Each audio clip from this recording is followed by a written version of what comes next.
the others. That night they feasted, although Rowan could not dig up an appetite no matter how deep he mined.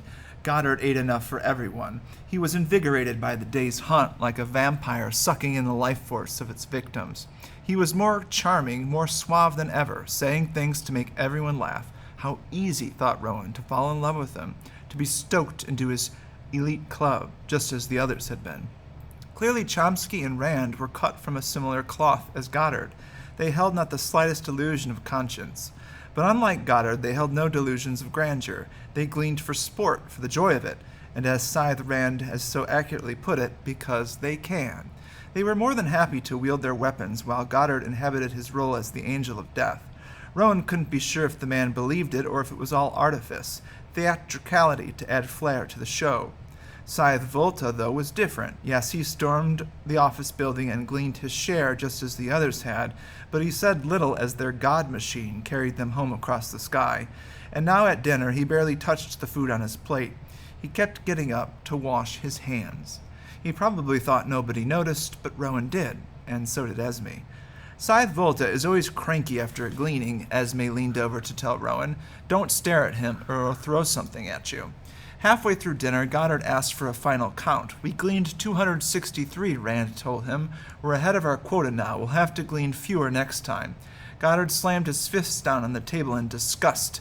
The damn quota hobbles us all. If it weren't for the quota, every day could be like today.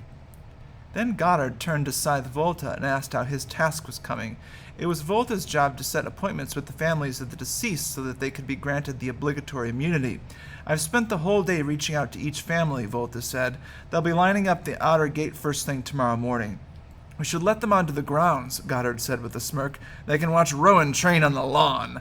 I hate the bereaved, Rand said as he stabbed a fresh piece of meat with her fork and dragged it to her plate. They always have such awful oral hygiene. My ring always reeks after an hour of granting bereavement immunity. Unable to stomach any more, Rowan excused himself. I promised Esme I'd play cards with her after dinner, and it's getting late. There was no truth in that, but he threw a glance to Esme, and she nodded, pleased to be part of an impromptu conspiracy. But you'll miss the creme brulee, said Goddard. More for us, said Chomsky, shoving a forkful of prime rib into his maw.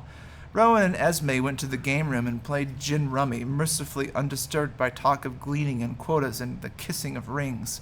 Rowan was thanked that the Suicide King held the monopoly on misery in this room. We should get others to join us, Esme suggested. Then we can play hearts or spades. You can't play those games with just two. I have no interest in playing cards with the Scythes, Rowan told her flatly. Not them, silly. I mean the servants. She picked up his discarded 9, the second one he fed to her, as if he didn't know she was collecting them. Letting her win today was payment for helping him escape the dining room. I play cards with the poolman's son sometimes, she told him, but they don't like me very much on account of this used to be their house. Now they all share a room in the servants' quarters. And then she added, You're sleeping in one of their rooms, you know, so I bet they don't like you much either.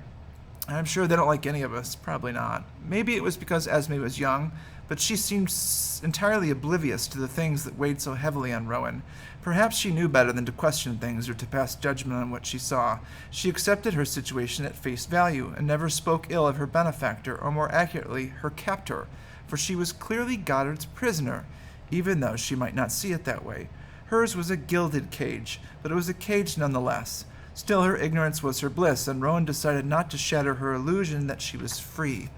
Rowan picked up an ace what he needed for his hand, but discarded it anyway. Does Goddard ever talk to you? He asked Esme. Of course he talks to me, she said. He's always asking me how I am, if there's anything I need, and if there is, he always makes sure I get it.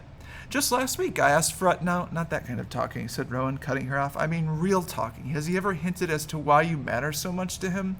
Esme didn't answer. Instead, she laid down her cards, 9s over 3s. Rummy, she said. Loser shuffles. Rowan gathered the cards. Scythe Goddard must have had a good reason to let you live and to grant you immunity. Aren't you at all curious? Esme shrugged and stayed tight-lipped.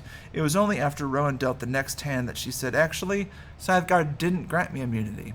He can glean me any time he wants, but he doesn't. Then she smiled. That makes me even more special, don't you think? They played 4 games. 1 Esme won fair and square, and 2 Rowan let her win, and 1 Rowan won, so it wouldn't be as obvious that he'd thrown the others. By the time they were done, dinner had broken up and the others were going about their particular evening routines. Rowan avoided everyone and tried to go straight to his room, but on the way there he heard something that gave him pause. There was faint sobbing coming from Scythe Volta's room. He listened at the door to make sure it wasn't his imagination, then turned the knob. The door wasn't locked. He pushed it open slightly and peered inside. Scythe Volta was there, sitting on his bed, head in hands. His body heaved with sobs as she tried to stifle but could not. It was a few moments before he looked up and saw Rowan. Volta's sorrow instantly turned fury. "Who the hell said you could come in here? Get out!"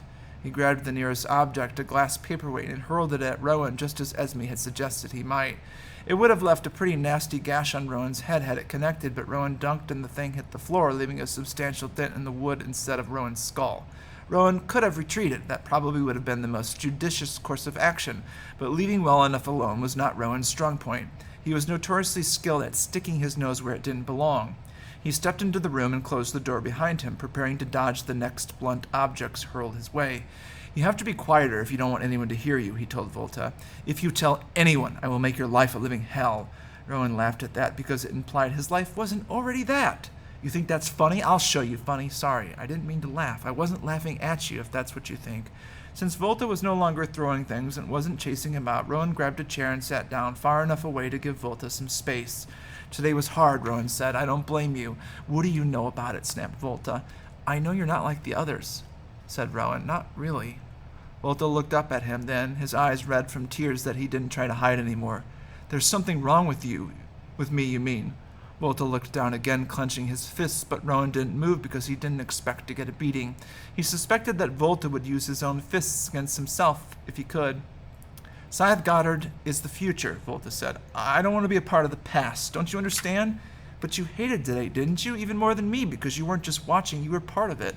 And you'll be part of it soon, too." "Maybe not," said Rowan. "Oh, you will be. The moment you get your ring and kill your pretty little girlfriend, you'll know there's no turning back either." Rowan swallowed, trying to fight down what little bit of dinner he had eaten. Citra's face bloomed in his mind, but he pushed the image away. He couldn't let himself think about her now. Rowan knew he was out on a limb with Volta. The only thing to do was shimmy to its precarious end. "You only pretend to like gleaning," he told Volta, "but you hate it more than you've ever hated anything. Your mentor was Scythe Nehru, right? He's very old school, which means he chose you for your conscience. You don't want to take life, and you definitely don't want to take dozens upon dozens at a time." Volta leapt up, moving faster than seemed possible. He lifted Rowan up and pushed him against the wall with a bruising slam that made Rowan sorely miss his pain-killing nanites. "You will never repeat that to anyone, do you hear me? I've come too far to have my position jeopardized. I won't be blackmailed by a snot-nosed apprentice." "Is that what you think I'm doing, blackmailing you?" "Don't toy with me," growled Volta. "I know why you're here." Rowan was genuinely disappointed. "I thought you knew me." A moment more, and Volta loosened his grip. "Nobody knows anyone, do they?" he said. "I promise I won't tell anyone, and I don't want anything from you." Volta finally backed off. "I'm sorry. After you've been surrounded by so much scheming, you start to think that's how everyone plays." He sat back on the bed. "I believe you because I know you're better than that. In fact, I knew from the moment Goddard brought you in. He sees you as a challenge, because if he can turn one of Faraday's apprentices to his way of thinking, it proves he can turn anyone." Then it occurred to Rowan that Volta wasn't all that much older than him. He had always feigned a confidence that made him seem older, but now his vulnerability revealed the truth. He was 20 at most, which meant he'd only been a Scythe for a couple of years. Rowan didn't know the path that led him from an old guard Scythe to Goddard, but he could imagine. He could see how a junior Scythe might gravitate towards Goddard's flash and charisma. After all, Goddard promised his disciples anything a human heart could desire in exchange for the complete abdication of one's conscience. In a profession where conscience was a liability, who would want one? Rowan sat down again and pulled his chair close enough to Volta to whisper. "I'll tell you what I think," Rowan said. "Goddard isn't a Scythe, he's a killer." It was the first time Rowan dared to say it out loud. There's a lot written about killers from the mortal age, monsters like Jack the Ripper, Charlie Manson, or Cyber Sally, and the only difference between them and Goddard is that people let Goddard get away with it. The mortals knew how wrong it was, but somehow we've forgotten. "Yeah, but even if that's true, what can anyone do about it?" asked Volta. "The future comes whether we want it to or not. Rand, Chomsky, and the dozens of other sick, twisted bastards longing to be in Goddard's inner circle are going to dominate the future. I'm sure the founding Scythes must be rolling in their graves, but the point is they are in their graves and they're not coming back anytime soon." Volta took a deep breath and wiped the last of his tears. For your sake, Rowan, I hope you come to love killing as much as Goddard does. It would make your life so much easier, so much more rewarding. The suggestion weighed heavily on him. A month ago, Rowan would have denied that he could ever become such a monster, but now he wasn't so sure. The pressure to surrender was greater every day. He had to hope that if Volta had truly surrendered to the darkness, had not surrendered to the darkness, then maybe he might stand a chance as well. There is no official media coverage of gleanings, much to the chagrin of the more publicly minded Scythes. Not even large-scale gleanings get on the news. Even so, plenty of personal pictures and videos of gleanings are uploaded to the Thunderhead, providing a guerrilla record, which is so much more exciting and enticing than anything official. Notoriety and infamy quickly evolve into celebrity and fame for Scythes, and the most brazen acts hardened further into legend. Some Scythes find the fame addictive and seek greater and greater celebrity. Others would rather remain anonymous. I cannot deny that I am legend, not for the simple gleanings I do now, but for the audacious ones I did more than 150 years ago, as if I weren't already immortal enough. I am further immortalized on collectible cards. The newer ones are prized by school children, the older ones are worth a fortune to hardcore collectors, regardless of the condition. I am legend, yet every day I wish I was not. From the Gleaning Journal of H.S. Curie.